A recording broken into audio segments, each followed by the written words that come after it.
ساتھیو، السلام علیکم ورحمۃ وبرکاتہ۔ تمام حاضرین، دور اور نزدیک سے سننے والے اور تمام مسلمانوں کو اللہ تبارک و تعالی مبارک مہینہ ان کے لیے مبارک بنائے۔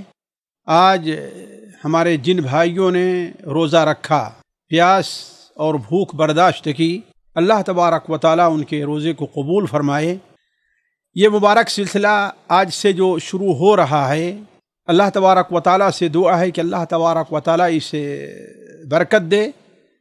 اس کا انتظام کرنے والے، اس مبارک پروگرام کے ابتدا کا سبب بننے والے، اور جو بھائی سننے کے طور پر یا لوگوں کو جوڑنے کے طور پر کسی بھی طور پر اس میں شریک ہیں، اللہ تبارک و تعالیٰ انہیں بھی اپنے اجر سے محروم نہ رکھے۔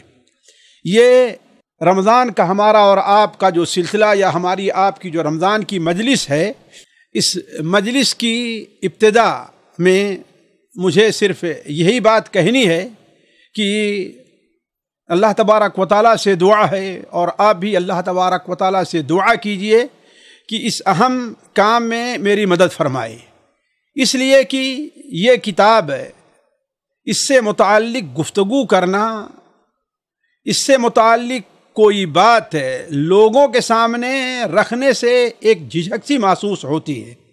خاص طور پر جو پروگرام ہم اور آپ شروع کرنے جا رہے ہیں، یہ پروگرام تو مشکل ترین کام ہے۔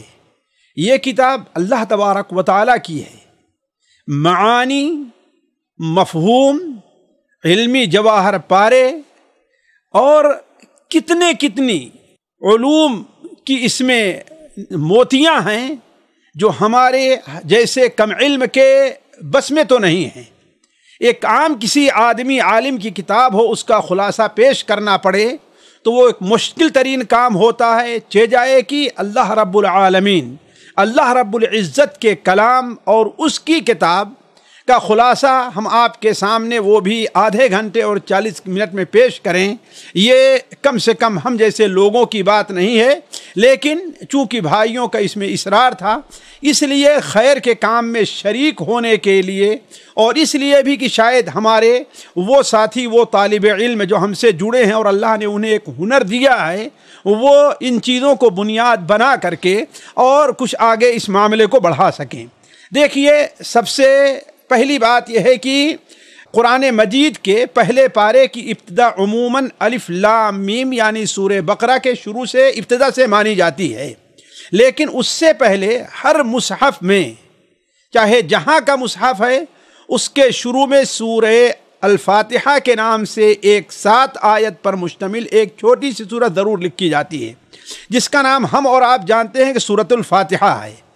بلکہ آپ یہ کہہ سکتے ہیں قرآن کے ترتیب کے لحاظ سے یہ پہلی سورت ہے، اور مکمل طور پر نازل ہونے کے لحاظ سے یہ پہلی سورت ہے، اور مقام اور مرتبہ کے لحاظ سے اللہ تعالیٰ کے نزدیک سب سے افضل سورت ہے، مضمون اور معانی کے خزانہ کے لحاظ سے سب سے جامع سورت ہے۔ اسی لیے دیکھیں، اس کتاب کے فضائل قرآن و حدیث میں بکثرت، بلکہ احادیث نبوی میں بکثرت وارد ہیں۔ اس صورت میں اللہ تبارک و تعالی نے، اس صورت سے اللہ تعالیٰ اپنی کتاب کی ابتدا کر کے ہمیں اور آپ کو یہ سبق دینا چاہتا ہے کہ ہر وہ عمل، ہر وہ کام جو بندہ کرنا چاہتا ہے، اس کے لیے سب سے مناسب یہ ہے کہ بندہ اس کی ابتدا اللہ تبارک و تعالیٰ کے حمد و ثنا سے کرے۔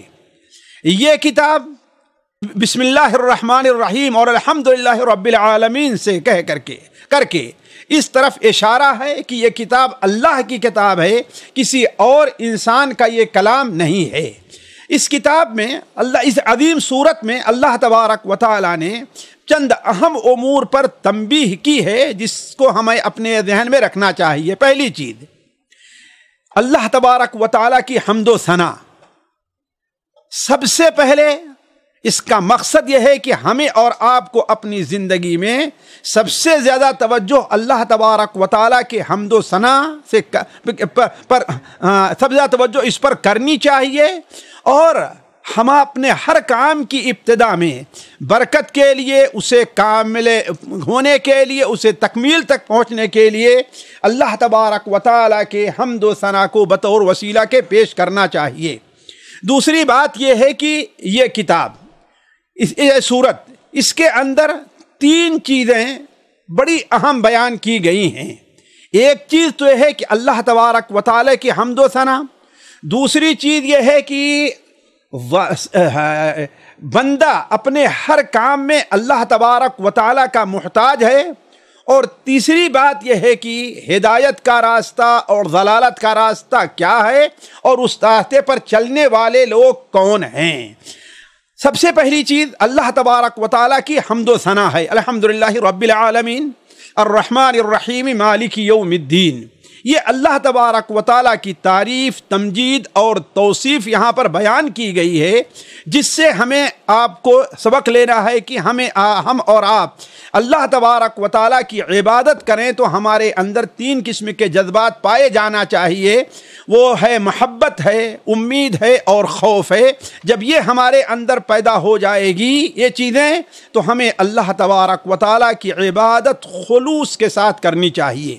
دوسری چیز ایاک نعبد و ایاک نستعین کہہ کے اللہ تبارک و تعالیٰ نے ہماری توجہ اس طرف دلائی ہے کہ بندہ اپنی عبادت میں اللہ تبارک و تعالیٰ کی نصرت اور اس کی تائید کا محتاج ہے۔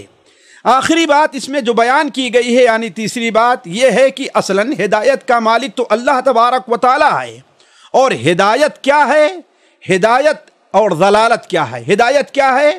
اللہ تبارک و تعالیٰ کے نبیوں اور ولیوں کا جو طریقہ ہے وہ راہ ہدایت ہے، اور اس پر چلنے والے جو لوگ ہیں وہ ہدایت یافتہ ہیں، اور اللہ تبارک و تعالیٰ کے دشمنوں، اللہ تعالیٰ کے نافرمانوں کا جو راستہ ہے وہ ضلالت ہے، اور اس پر جو چلنے والے ہیں وہ لوگ ذلیل اور گمراہ ہیں، وہ ضلالت کے راستے پر ہیں اور گمراہ ہیں۔ اس کتاب کے اندر اللہ تبارک و تعالیٰ، اس سورت کے اندر اللہ تعالیٰ نے آخر میں جو ایک آیت بیان فرمائی ہے، وہ آیت ہمارے اور آپ کے لیے خصوصی توجہ کی مستحق ہے۔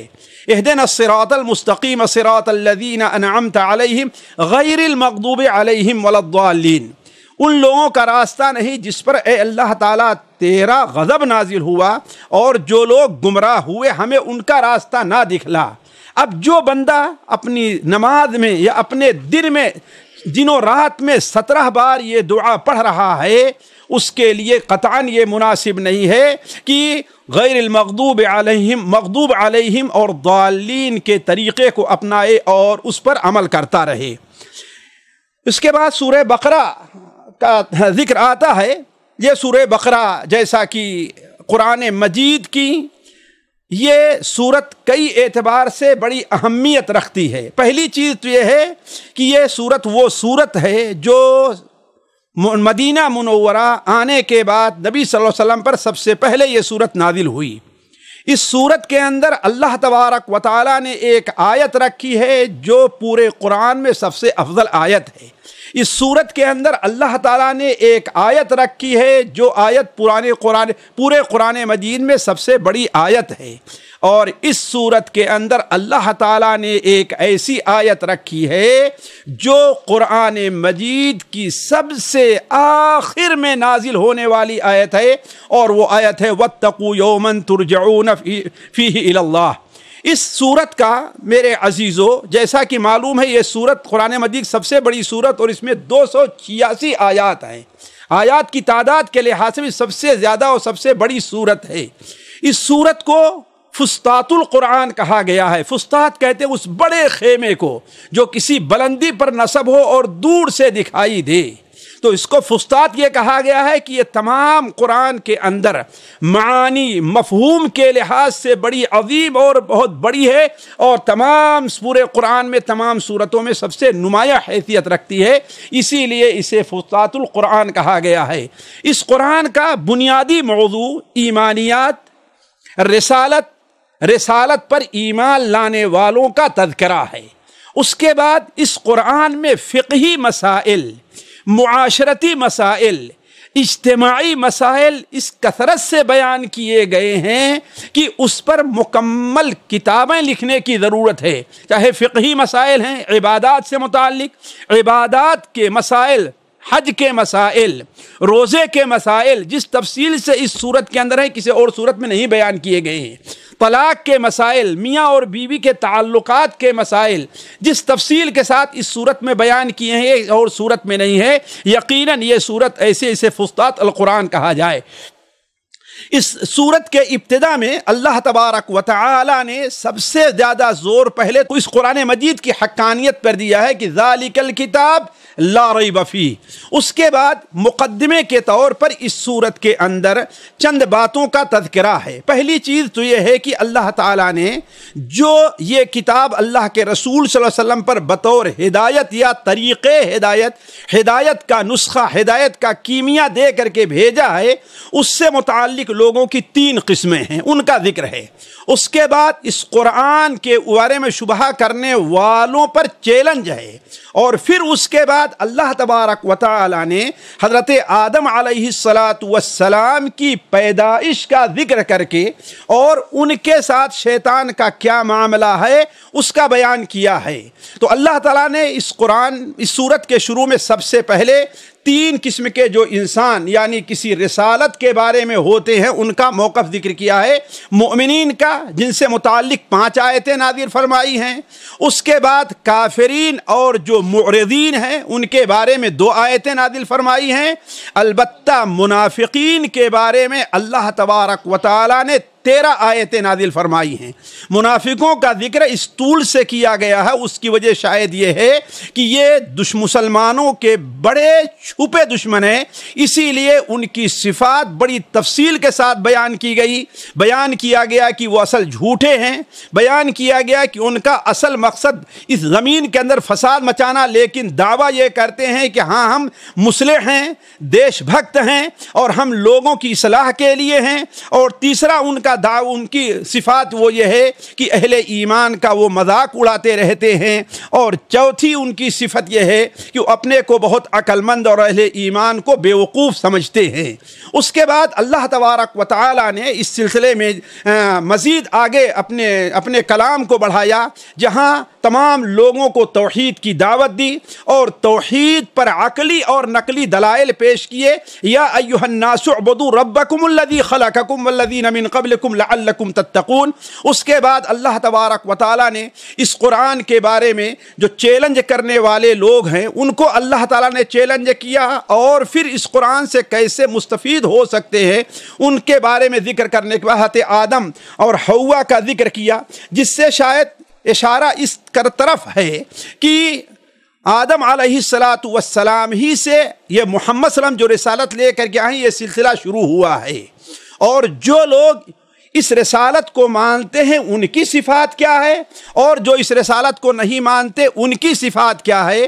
اور آخر میں اس قصے کے یہ بیان کیا کہ سب اہم چیز یہ ہے کہ اصل ہدایت وہ ہے جو آسمان سے آتی ہے، نہ کہ وہ ہدایت ہے جو لوگ اپنی طرف سے گڑھ کر کے بیان کرتے ہیں.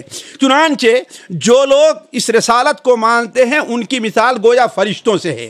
فرشتوں نے اللہ تعالیٰ پر بطور اعتراض کے نہیں، استفسار کے اور استرشاد کے یعنی مزید اطمینان کے لیے سوال کیا. جب اللہ تبارک و تعالیٰ نے اس کا اطمینان بخش جواب دے دیا تو فرشتوں نے یہی کہہ دیا کہ اے اللہ تعالیٰ تو بہتر جانتا ہے، ہم نہیں جانتے، ہم تو تیرے اوپر ایمان لانے والے ہیں. یہ اہل ایمان کا طریقہ ہے. اس کے بعد جو اہل کفر ہیں، جو اعتراض کرنے والے ہیں، ان کا طریقہ شیطان کا ہے کہ وہ اللہ تبارک و تعالیٰ کے احکام کے بارے میں عقلی دلیلیں پیش کر کے کہ ہم تو اس سے افضل ہیں، ہم ان کی بات کیوں مانیں. یہ گویا کہ اللہ تعالیٰ نے یہ چیزیں پیش کی ہیں. اس کے بعد ایک پارہ کے شروع ایک ربع پارہ ہو جانے کے بعد اللہ تبارک و تعالی نے اس کتاب میں بنو اسرائیل کا سلسلہ شروع کیا ہے.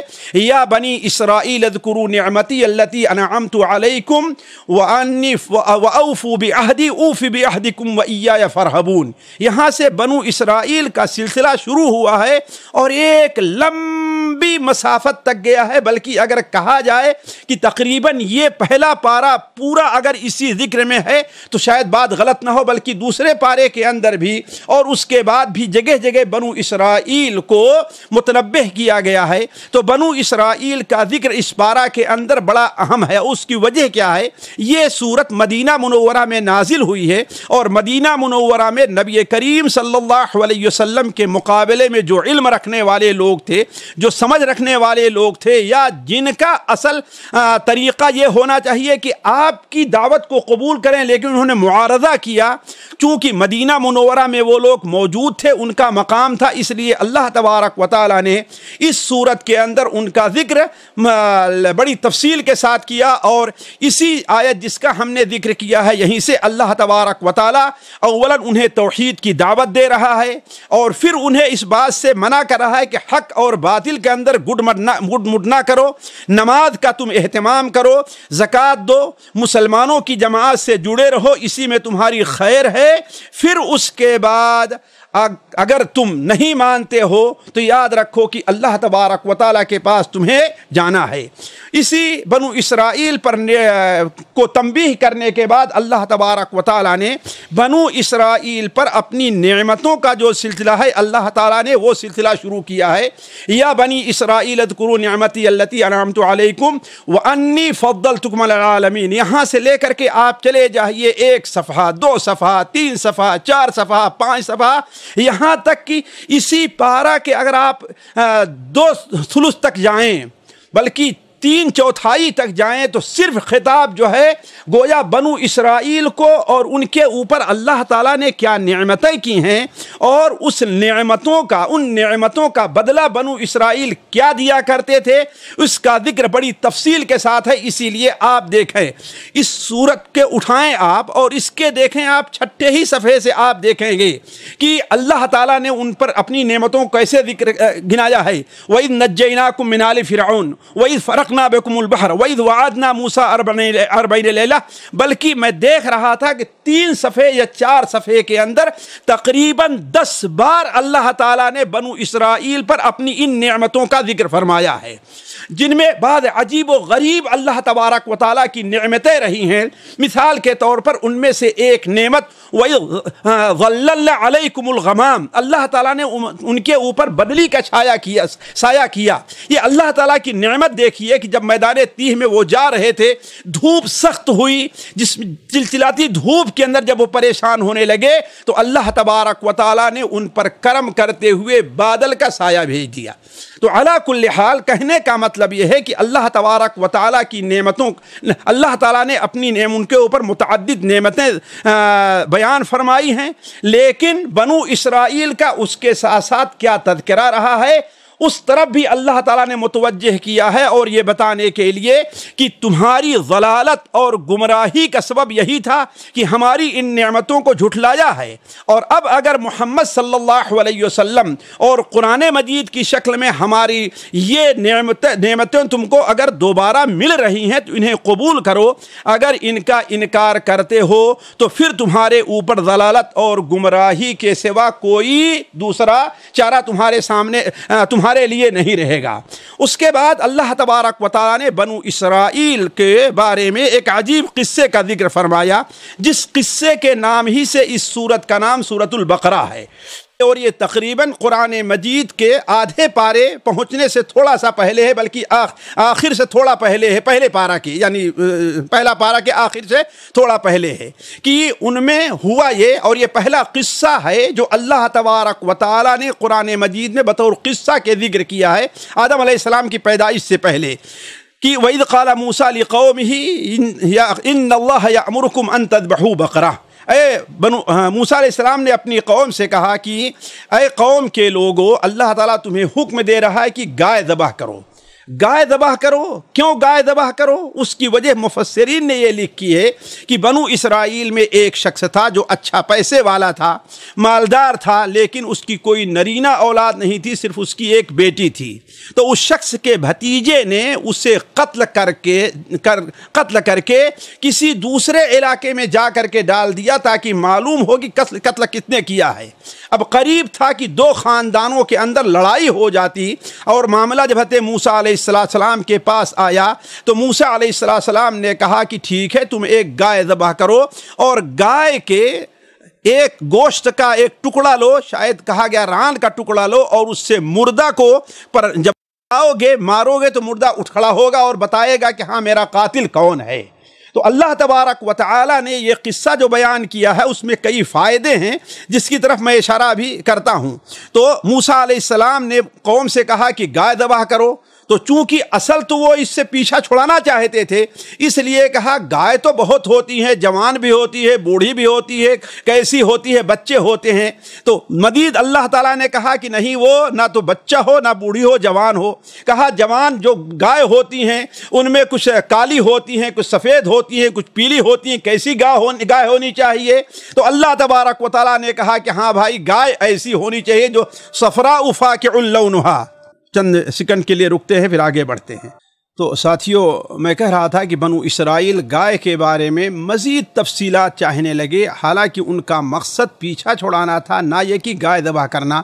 لیکن جب حضرت موسیٰ علیہ السلام نے ان کی تمام باتوں کو قبول کر لیا اور آخر میں ایک پیلی اور عجیب بڑی خوبصورت گائے کا مطالبہ کیا، ان کو بڑی مشکل سے ملی، لا کر کے اسے ذبح کیا، تو مسئلہ حل ہوا.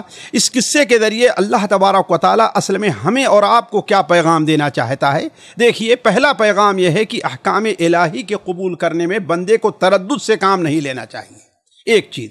دوسری چیز یہ ہے دین کے بارے میں تنطع اور سختی سے کام لینا، تشدد برتنا اللہ تبارک و تعالیٰ کو قطعاً پسند نہیں ہے. اللہ تعالیٰ نے کہا کوئی گائے ذبح کر دیتے ان کی یہ قربانی قبول ہو جاتی، لیکن انہوں نے کیا کام کیا؟ شدت برتنے لگے، تو اللہ تعالیٰ بھی ان کے اوپر سختیاں پیدا کرتا چلا گیا. تیسرا فائدہ جو سب سے اہم ہے اور اللہ تعالیٰ نے اس کی طرف اشارہ کیا ہے، ثم قست قلوبکم من بعد ذلک، وہ کیا ہے؟ دین کے بارے میں تردد سے کام لینا اور دین کے بارے میں تشدد سے کام لینا. یہ انسان کے دل کو سخت کر دیتا ہے، وہ سنگ دلی کا شکار ہو جاتا ہے، پھر اللہ تبارک و تعالیٰ کی طرف سے آئی ہوئی نصیحتوں کو وہ قبول نہیں کرتا. اسی طرح آگے بنو اسرائیل کے دین کے بارے میں جو وہ نبیوں کے بارے میں ان کا جو، اور اللہ تعالیٰ کے فرشتوں کے بارے میں جو ان کا رویہ رہا ہے، اللہ تبارک و تعالیٰ نے اس کا تذکرہ بڑی تفصیل کے ساتھ کیا کہ نبیوں کو قتل کرنا، نبیوں کو بے یار مددگار چھوڑ دینا، یہ ان کا طریقہ رہا ہے. اسی طریقے سے نبیوں اور ان کے پیروکاروں کی اصلاحی دعوت کے مقابلے میں اپنے آپ کو یہ سمجھنا کہ بس اب ہمیں عمل کی کوئی ضرورت ہی نہیں ہے.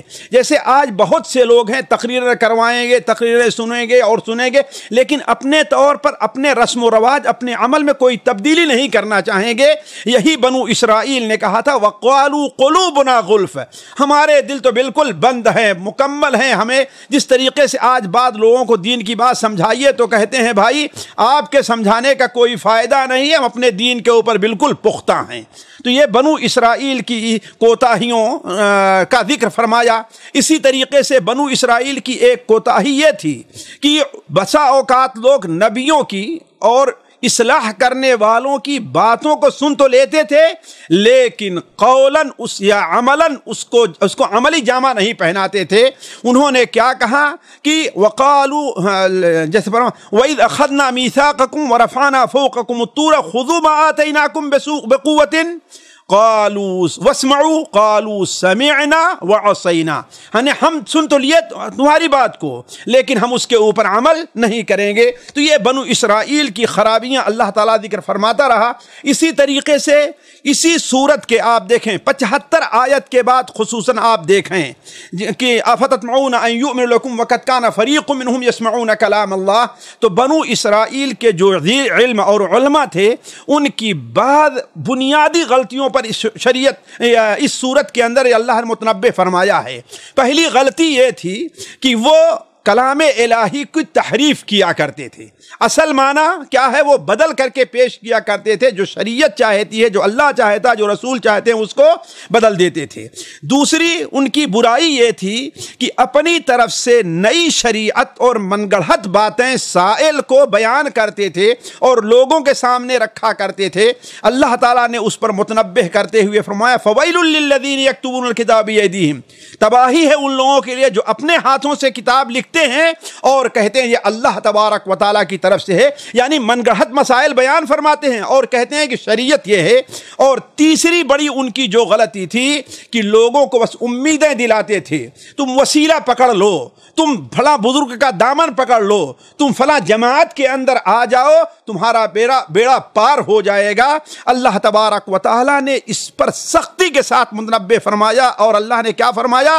بلا من کسب سیئۃ واحاطت بہ خطیئتہ فاولئک اصحاب النار هم فیہا خالدون، جو شخص برائی کرے گا اور برائی اس کو گھیر لے گی، یعنی برائیوں پر اڑا رہے گا، تو اس کا ٹھکانہ جہنم ہے۔ اس کے برخلاف والذین آمنوا وعملوا الصالحات، جو ایمان لے آئے اور نیک عمل کیا، اولئک اصحاب الجنۃ هم فیہا خالدون، وہ جنتی ہیں، اس میں ہمیشہ ہمیشہ رہیں گے۔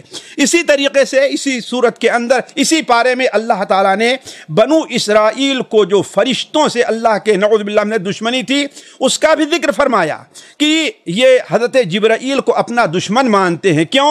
اس لیے کہتے ہیں کہ حضرت جبرائیل اللہ کا عذاب لے کر کے آتے ہیں، ایسے احکام لے کر کے آتے ہیں جو ہمارے اوپر بڑے سخت ہوتے ہیں، ہم ان کو قبول نہیں کرتے، لہذا ہم میکائیل کو تو مانیں گے کہ بارش نازل فرماتے ہیں جس سے ہمارا فائدہ ہوتا ہے، لیکن ہم اس جبرائیل کو اپنا دشمن مانتے ہیں، نعوذ باللہ من ذالک۔ اللہ نے ان کی اس غلطی پر متنبہ فرمایا۔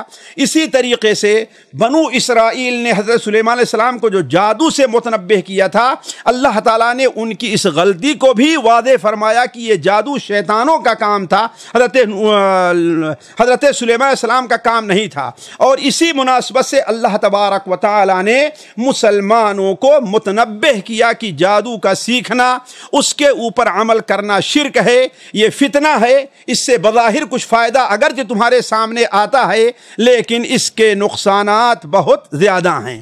اسی طریقے سے اللہ تبارک و تعالیٰ نے اس صورت کے اندر مسلمانوں کو بھی بہت سی چیزوں پر متنبہ فرمایا ہے، قیمتی نصیحتیں دی ہیں، جس کا سلسلہ یا ایھا الذین آمنوا لا تقولوا راعنا، یہ قرآن مجید میں سب سے پہلے 104 نمبر آیت میں یا ایھا الذین آمنوا یعنی مومنین کو خطاب کیا ہے۔ اس سے پہلے ان سے نصیحتیں کی گئیں لیکن اس خطاب سے نہیں۔ یہاں سے اگر آپ دیکھیں آگے چلتے ہوئے تو 104 نمبر، 108 نمبر آیت، 110 نمبر آیت میں اللہ تبارک و تعالیٰ نے مسلمانوں کو کئی نصیحتیں کی ہیں۔ پہلی نصیحت یہ ہے کہ مسلمانوں کو کافروں کے طریقے سے بچنا چاہیے۔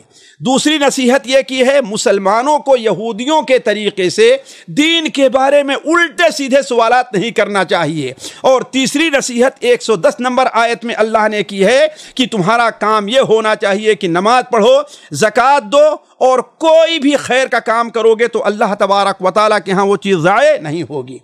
اسی طریقے سے ساتھیوں آگے چلتے رہیے تو اللہ تبارک و تعالیٰ نے اسی پارے کے اندر مشرکین اور بعض تفسیروں کے مطابق یہود اور نصارہ کو اس بات پر اس سے منع کیا ہے اور ان کی اس برائی کو واضح کیا ہے جو اللہ کے گھر سے لوگوں کو روکا کرتے تھے۔ نصارہ نے کافر روم کے حاکموں سے مل کر کے یہود کو بیت المقدس میں قتل کیا، انہیں بھگایا، اور کافروں نے مشرکین نے مسلمانوں کو مکہ مکرمہ سے ہجرت کرنے پر مجبور کر دیا اور مسجد حرام کا دروازہ بند کیا۔ اس پر اللہ تعالیٰ نے متنبہ کیا کہ وَمَنْ أَظْلَمُ مِمَّنْ مَنَعَ مَسَاجِدَ اللَّهِ، اس شخص سے بڑا ظالم کون ہوگا جو اللہ تبارک و تعالیٰ کی مسجدوں سے لوگوں کو روکے۔ کس لیے روکے؟ کہ اللہ کا وہاں پر ذکر نہ کریں اور اس کے خراب، اس کو ویران کرنے کے بارے میں کوشاں رہے۔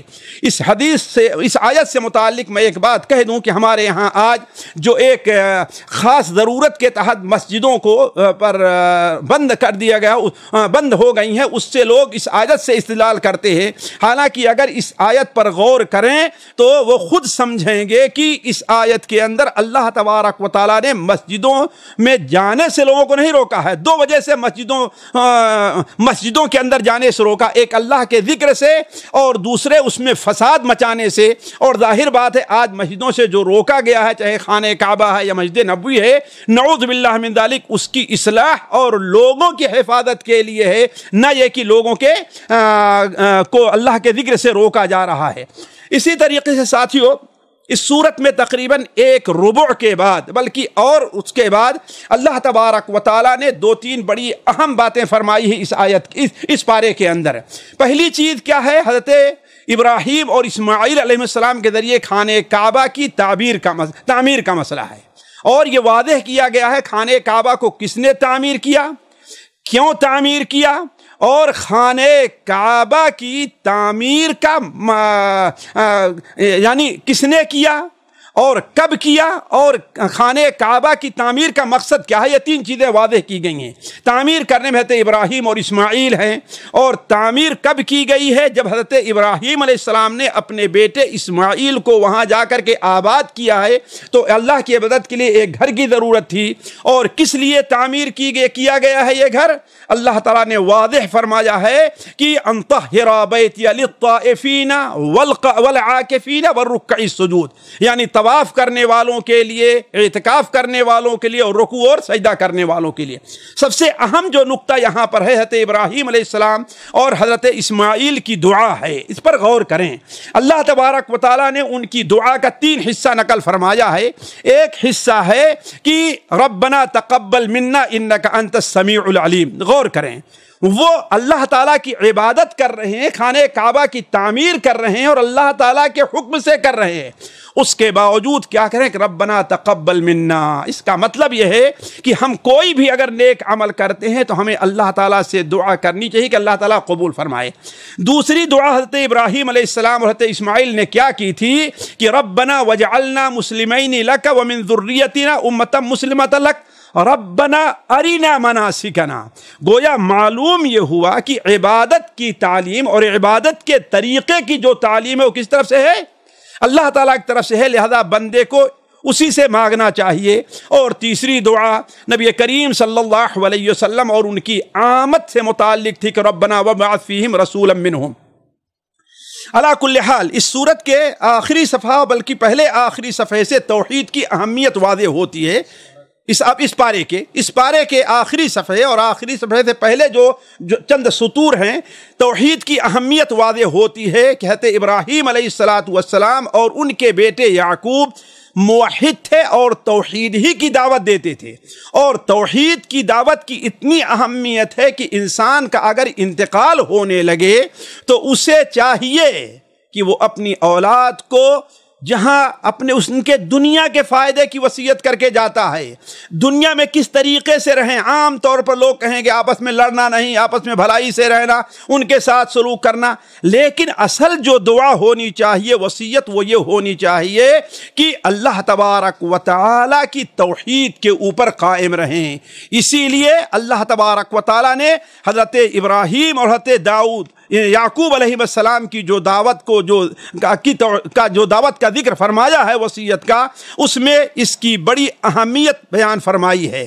آخری آیت پر اس صورت کی جو ہے وہ بھی توجہ کے لائق ہے، اور اسے پر خصوصی توجہ دیں آپ۔ اللہ تعالیٰ نے اس پارے کو ختم کیا ہے، تلک امۃ قد خلت لہا ما کسبت ولکم ما کسبتم ولا تسألون عما كانوا يعملون۔ تلک امۃ قد خلت لہا ما کسبت ولکم ما کسبتم۔ اس سے ہمیں اور آپ کو کیا دعوت دینی ہے؟ پہلی دعوت تو یہ ہے کہ اللہ تعالیٰ کے نزدیک نام و نسب کی کوئی اہمیت نہیں ہے۔ اسی طریقے سے اللہ کے یہاں کوئی نسبت کام نہیں دے سکتی ہے۔ آج ہمارے یہاں بہت ہم سنی ہیں، ہم اہل حدیث ہیں، ہم تو امام اعظم کے ماننے والے ہیں، ہم تو امام اہل السنہ کی، یعنی اس قسم کی جو نسبتیں ہوا کرتی ہے تو اللہ تبارک و تعالیٰ کے نزدیک نہ نام و نسب کی اہمیت ہے، کوئی قریش خاندان کا ہے، کوئی اور خاندان کا ہے، اللہ تعالیٰ کے نزدیک اس کی اہمیت بغیر ایمان اور عمل صالح کی نہیں ہے۔ اس لیے کہ اس آیت سے پہلے کا جو آپ معاملہ دیکھیں تو یہود دعویٰ کرتے تھے کہ ہم حق پر ہیں، نصارہ دعویٰ کرتے تھے کہ ہم حق پر ہیں۔ اللہ نے ہر ایک کی تردید فرمائی اور کیا فرمایا؟ فَإِنْ آمَنُوا بِمِثْلِ مَا آمَنْتُمْ، اگر وہ لوگ ویسے ہی ایمان لے آئیں جیسا کہ صحابہ کرام ایمان لے آئے ہیں تب تو ان کا ایمان قبول ہے، ورنہ ان کا ایمان قبول نہیں۔ تو اللہ تعالیٰ کے نزدیک نام و نسب کی اہمیت نہیں، اللہ تعالیٰ کے نزدیک کوئی نسبت کام آنے والی نہیں ہے۔ اسی طریقے سے اللہ تبارک و تعالیٰ کے نزدیک رنگ اور کلر کی کوئی اہمیت نہیں ہے۔ اصل اہمیت کیا ہے؟ صبغۃ اللہ، ومن احسن من اللہ صبغہ، یہ اس کی اہمیت ہے۔ تو اللہ تعالیٰ کے نزدیک اصل اہمیت کیا ہے؟ ایمان اور عمل صالح کی ہے۔ تلک امۃ قد خلت لها ما کسبت وَلَكُمْ مَا كَسَبْتُمْ وَلَا تُسْأَلُونَ عَمَّا كَانُوا يَعْمَلُونَ، یہ امت یہود اور نصارہ ہیں، قد خلت لہا ما کسبت، جو کچھ انہوں نے کیا ان کا معاملہ ختم ہو گیا، اور تم یاد رکھو وَلَكُمْ مَا كَسَبْتُمْ، تمہیں وہ بدلہ ملے گا جو تم کرو گے، وَلَا تُسْأَلُونَ عَمَّا كَانُوا يَعْمَلُونَ، جو یہ عمل کرتے رہیں اس سے متعلق تم سے سوال نہیں کیا جائے گا۔ یہیں سے ہمارے بعد ان دعات کو یہ سبق ملتا ہے کہ ان کی پوری کوشش، ان کی پوری تگ و دو، ان کی پوری محنت صرف اس لیے رہتی ہے کہ فلاں جماعت یا کسی جماعت والوں کے اوپر رد کرنا، لیکن اپنے علم کو بڑھانا، قرآن کو یاد کرنا، قرآن کے ذریعے اپنے دلوں کی اصلاح کرنا، اس طرف توجہ نہیں ہوتی ہے۔ ان کے لیے یہ بڑا اہم پیغام ہے کہ تلک امۃ قد خلت لہا ما کسبت وَلَكُمْ مَا كَسَبْتُمْ وَلَا تُسْأَلُونَ عَمَّا كَانُوا يَعْمَلُونَ۔ اسی پر ہم آج کی اپنی بات کو ختم کرتے ہیں۔ اس کے بعد سے دوسرا پارہ شروع ہوتا ہے جو ہماری آپ کی انشاءاللہ کل مجلس رہے گی۔ تب تک کے لیے آپ سے اجازت ہے۔ والسلام علیکم ورحمۃ اللہ وبرکاتہ۔ سامعین کرام، ہمارے علمی اور عوامی دروس اور سوال و جواب کی مجلسوں سے آپ خود بھی مستفید ہوں اور اپنے دوست و احباب کے ساتھ بھی شیئر کریں۔ عین ممکن ہے کہ آپ کے شیئر سے کسی کی اصلاح اور آپ کے لیے صدقہ جاریہ بن جائے۔ واٹس ایپ پر اسلامک میسج حاصل کرنے کے لیے نمبر نوٹ فرمائیں: یعقوب عزیز 00966 5089 59707۔ واٹس ایپ سوال جو آپ گروپ میں ایڈ ہونے کے لیے نمبر نوٹ فرمائیں: عبدالسلام عمری 00966 502627 نمبر بھیجتے ہوئے نام اور پتہ ضرور لکھیں۔ اسی طرح ہمارے یوٹیوب چینل اسلامی دعویٰ کو ضرور سبسکرائب کریں تاکہ ہماری ہر نئی اور اہم ویڈیو کی اطلاع آپ کو فوری حاصل ہو جائے۔ تمام دروس، مقالات اور سوال و جواب سیریز کے لیے ہماری مشہور ویب سائٹ www.islamidawah.com کا مشاہدہ کرتے رہیں۔ السلام علیکم ورحمۃ اللہ وبرکاتہ۔